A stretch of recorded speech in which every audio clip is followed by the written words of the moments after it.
Dear friends, to episode 13 of The Empty Rooms of Gorski Manor. This episode is very special. Very special. A turning point, so to speak. The Manor has offered a deeper sharings of its mysteries with us. Follow us to the realm of Patreon. Many wonderful Magicks to enjoy as we dig deeper, fly higher, and see much more than our physical eyes can see. Joy and happiness is in the exploration. Unyo. I had closed my eyes at the edge of the world beneath the dreaming tree, and when I opened them, we were back in the manor, but somewhere we had not yet visited. We stood at the end of yet another long hall, which piqued our excitement for what was to come. Before us we could see the hall. A deep forest green patterned carpet covered the wooden floor, and each 10 feet or so the floor descended by one step down. My dear companions Feathers and Simon were at my side, but that sudden feeling that someone was behind me made me twist quickly, turning back to look. Rabbit seems to be watching, I whispered to them as his face flashed across my mind. Rabbit's always watching, Simon sang with an eerie tone. I looked to him questioning, then to Feathers, who quietly nodded her head. Hippity hop to the magic shop to buy a pack of have-you-nots. Oh, voice, who are you? I said out loud, and by the look on Feathers and Simon's faces, I could tell they still do not hear him. This new place beckoned us on. The first thing I noticed is that all the doors on the left were open. This is odd, as most doors are firmly closed within the manor. Very intriguing when something is now different. Outside each door, a small wooden table held a candle holder of brass, each with one candle, flame burning strongly, yet without any flicker of movement. It was a dreamy sight, these candles welcoming and awaiting someone to come and collect them for their night's use. But who had lit them? We were eager to explore, so we walked to the first door and quietly peeked within. The room was rather simple. One large paned window, tall and thin, almost reaching up to the ceiling, but yet anchored down to the floor. The walls were bare, no wallpaper, no pictures, no cobwebs. The floor consisted of large and wide, dark wooden planks. Lead floor nails had a touch of shine to them in the moon's light. I could hear birds singing and chirping outside. Such a comforting sound. As I released a deep breath and felt some tension leave from within. Morning must be close. A lone ladder-back wooden chair of red sat before the window as if waiting for the inhabitant to return to this place, return to gaze out the window. Beneath the chair was a book of the same color. The only other oddness in this room was another doorway on the right wall, framed in wood but empty of a door. I picked up the candle from the first table and we entered. The room felt, empty. I walked to the window and could just see the gardens of Gorski Manor below, and the faint glow on the horizon of the coming sun. The moon was still bright and high and clear in the night sky. I had the urge to sit upon the chair and almost did, but then I felt a strong sensation, a warning.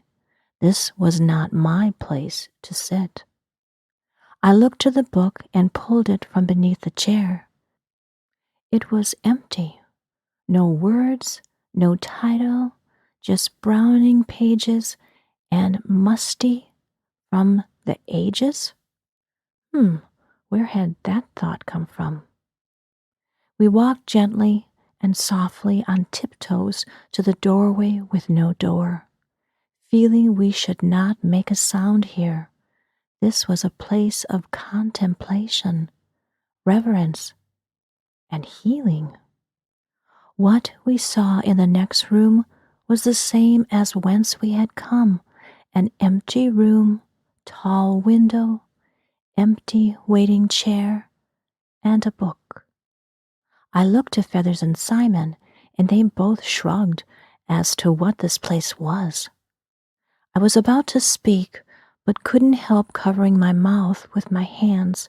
My questions were not to be answered. Not yet. This is a silent place. The second room contained another doorway without a door on its right side that we followed, leading us again in that direction, leading us again to a mirror image of the first room.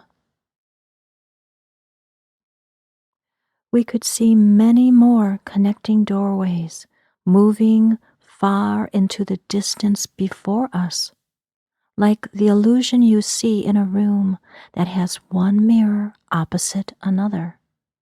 These doorways seem to extend on and on and on, reflecting and multiplying smaller and smaller into a tiny place, the same yet different, or another time perhaps.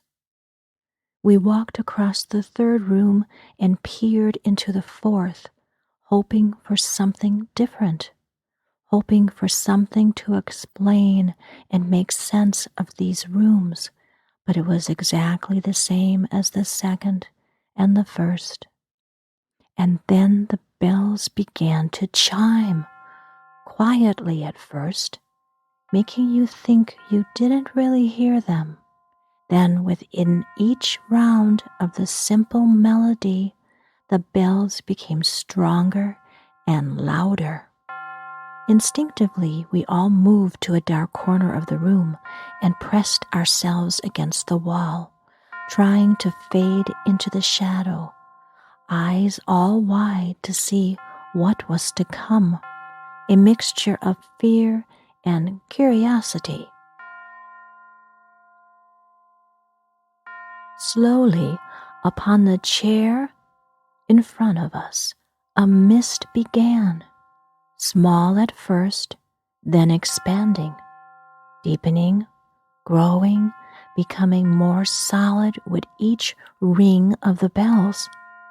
Before us sat a man, old and gray, craggy beard, thin hair combed flat upon his head, shoulders bent with age, clothes unclear, as his head was the most solid and his body faded into the chair. We watched as he lifted his head that had hung down, chin to his chest. He slowly looked out the window. Just then the sun crested the horizon and faintly began to creep into the room. Even in the morning sun, the room still held many shadowy corners. The sun seemed to help the man, seemed to help him become stronger. As the sun crept across the floor towards his seated form, he reached down under the chair and lifted the book to his heart. The bells were chiming so loudly. It was making me anxious as we watched the drama unfold. We watched as the sun became stronger and its shadowy light moved closer and closer to the man. I could see him visibly breathe for the first time as he hugged the book tighter to his heart. And with one more very loud last chime, the bell stopped. The sun burst upon the man, and he looked at us. With shock at being discovered, all I could see and do was to smile at him, and he smiled back, the dearest, sweetest smile I have ever seen. And then he disappeared, and the book fell upon the chair. The sun was now blazing into the room, its full body framed by the casings of the window. I had to cover my eyes, as its brightness was a shock to them. I could hear Simon gasp, and feathers flew over to a more shadowy corner. I walked to the chair and looked down at the book. This book had a title: The Life and Doings of Anderson Brandon Gorski. Oh my, one of the Gorski clan. Feathers came over to my shoulder and looked down to the book. I opened it gently and found each and every page was full. Lovely handwriting filled the pages from top to bottom. I walked to the window to take a closer look at the writings. The sun felt so wonderful that I took a moment to revel in its warmth upon my face and skin. I felt myself take in a deep, refreshing breath, feeling unneeded tensions easing from within my bones. It was so very nice to see the sun. Both Feathers and Simon stood within the sun's rays, eyes closed, accepting the embrace of the majestic sun. Absent-mindedly, I went to the chair and sat down. Immediately, I felt different. I felt myself above my body, looking down. I watched with no emotion as I saw myself take the book and open it to the first page. I could see a silver thread slowly and gently appear from my heart, then spiral down to the book. I could see words appear. Words appear in my handwriting. Then from the hall we heard heavy footsteps and a loud shout. I dropped the book and snapped to attention, finding myself sitting back upon the chair. We all froze, listening. Step, step, step, shuffle, step, and a sound like the burst of a wind. Whew! We looked to each other and heard it once again. Step, step, step, shuffle, step. Whew! Closer and closer it came. Step, step, step, shuffle, step. Whew! We stood there frozen, not sure what to do. Should we run or wait? Which way could we run? I looked around for our escape, but before we could act, So here you be. there in the doorway stood an old gentleman. I've been a-looking for ye for a bit of time now. Fear crossed his face as he rushed to my side, pulling me off the chair with a yank. Needless to say, I was spooked. It's not ye time to sit upon these chairs. He reprimanded me sternly. "Oh, hello," I said, not knowing what else to say. He was a short fellow, beard of gray that curled at the ends. Gray suspenders held up trousers that seemed too large and were tucked into worn wellies. One sleeve of his striped shirt was rolled up to his elbow, which was covered by a short, opened waistcoat of black. He had an odd-shaped hat pulled down low that almost covered his eyes. Sisters say ye were coming. Hope they know what they are doing. Always something, he said, shaking his head with disapproval. Sorry, was all I could get out. Well, come on. I'll show ye to your room. Ask him if he's a ghost, Simon yelled, grabbing onto my leg. Oh, does I look like a ghosty? He said dismissively, looking at us with disdain. Don't you sit on these chairs if you don't want to be a ghosty yet. Ye time will come soon enough. All we could do was follow him. He took the candle I held, blew it out, and placed it back on the table where it belonged. Then, without a word, he led us down the hall. Lower and lower we followed, down one step at a time. Each candle was now trailing the last tendrils of its nightly work. Past so many rooms we walked that I lost count of. Finally, we came to the end of the hall, to a most unusual sight, an old-time cage-style elevator. I'll take ye down, but ye are never to use the elevator on your own. Never. He said, firmly looking into my eyes. I personally don't care for elevators even in the best of times, so I was happy to shake my head in agreement with him.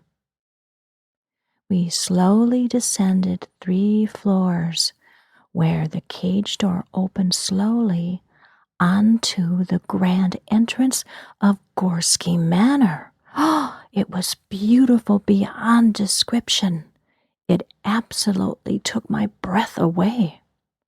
Slowly, with disbelief and awe, we walked into this main hall, past double huge doors, a beautiful stained glass window on each of them, of a lovely tree with the Gorski spiral within its canopy.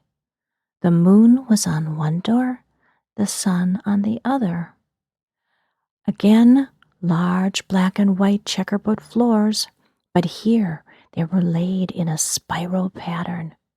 And there, in the center of the room, an intricately carved round table with a golden rabbit sitting tall upon it.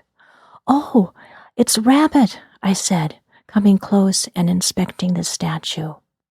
It had that same impish look in its eyes as I remember in Rabbit. Upon the table surrounding the statue was a circle of beautiful blue crystals inlaid within the wood. It appeared to be lapis lazuli, the stone of psychic and spiritual energies. I was about to count how many stones there were, as it had the feel of a clock, when Simon hopped on the table and the man rushed to shoo him off it quickly. Simon quickly hopped into a corner, appearing embarrassed for what he had just done. Archways beckoned on in several directions, and that amazing grand stairs. It gently flowed up to a landing, which split into 2 directions, and then flowed up another flight and another, wrapping around the entrance to the very top of the manor like a spiral. Looking straight high above, a window of clear crystal glass of many sparkling patterns welcomed the sun that now peeked in and shone brightly through it. Your room is this way. He interrupted my reverie. Who are you? I finally asked. Wilfred Moss. I am the groundskeeper of this manor. Oh, I thought to myself, so he is the one taking care of the gardens and the cemetery, as I remembered dear Lily's fresh grave. Yes. He said, as if answering me, even though I had not spoken out loud. Again, they all seemed to be able to read my thoughts. I considered asking him, but felt wary and not comfortable. You'll get used to it. That didn't make me feel better, so I put up a few more layers of protection around myself. He stopped and gave me a queer look, then chuckled again and headed up the stairs. We followed him up to the first landing, where a door was open awaiting us. He stepped aside and motioned for us to go in. It wasn't a large room, but much larger than I have ever lived in. A 4-poster bed was on one side, a large fireplace of white stone on the other, 2 windows above a window seat on the far wall, and a door opened to a bathroom. Ye can stay here as need be. There is a kitchen down the hall to the left. I don't come into the manor at night. Day and night are not as you may expect. Ye has been welcomed. With that, he turned and walked out the door and down the stairs. "Wait," I said, dumbfounded, looking to Feathers and Simon.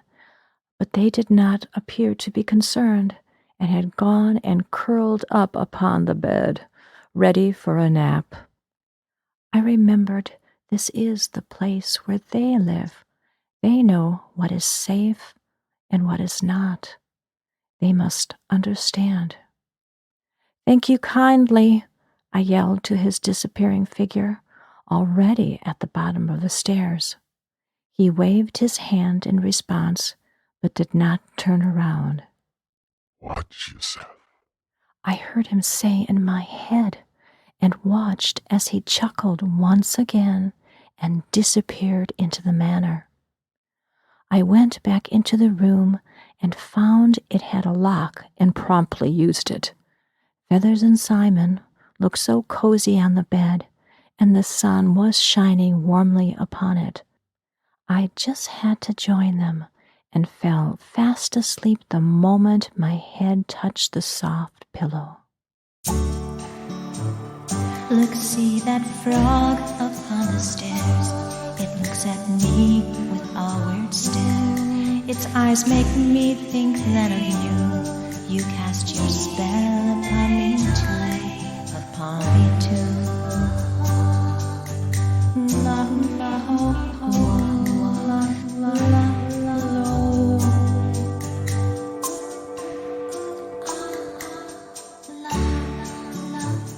There up the stairs that frog did go, down the hall in the shadows glow. A light creeped out beneath each door, and footsteps crossed the wooden floor, the wooden floor. La, la, oh,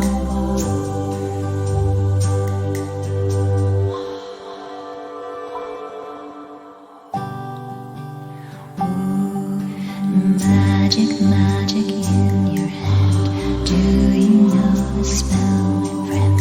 Do you think your heart is true? Will it tell you the right thing to do?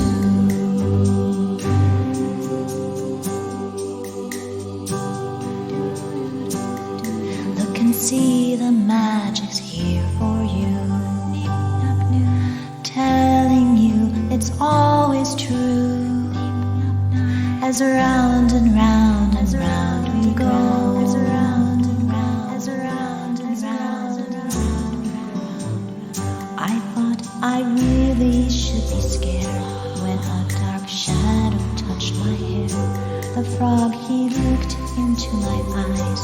I knew he told too many lies, too many lies.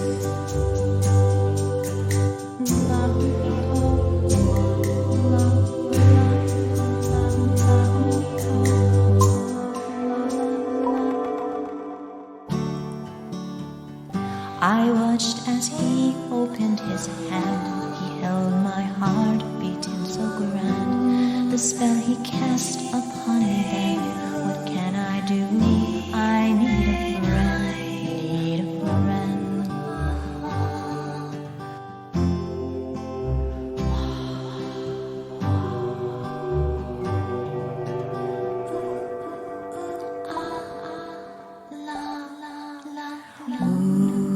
Magic, magic, take a chance. It'd be time to break that trance. What you cast comes back to you. Will it tell you the right thing to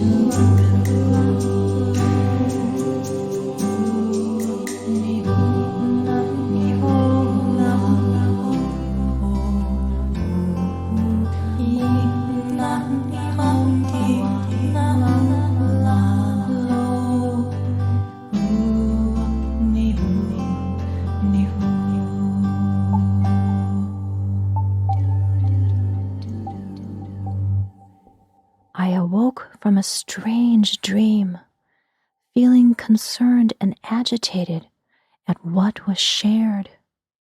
Within every dream, truth is woven. So what truth did it share? It was about Simon again. My thoughts also constantly go to Harry Gorski. He has eluded me. I know he is here somewhere. Why does he not just appear in this place, his place, of unusual magics? No reply came to me as I listened for my guides. Not yet the right time to know is all I felt. Be patient, watch, and enjoy. I heard a rapping at my door, which made me jump. I thought there was no one else in the manor except us, and Wilf, no one alive. Now in hindsight, I wondered if he had been alive. The rapping came again, but in a playful tapping melody that gave me some comfort that who or what was there was not aggressive. Or then again, it could be a trick. I so wished the door had a peephole in it as my thoughts bounced this way and that.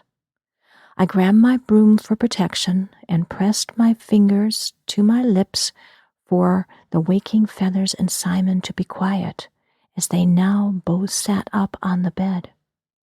I moved quietly to the door, slowly undid the lock, and taking hold of the doorknob and my broom, 1, 2, 3, I yanked the door open quickly, planning to surprise our guest as I jumped into a defensive position, ready to strike with my broom.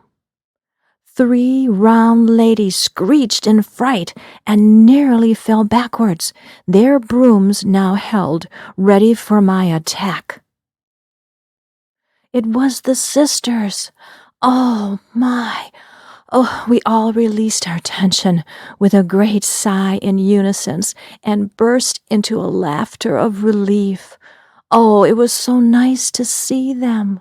I dropped my broom and rushed to them, embracing them all in a great, warm group hug.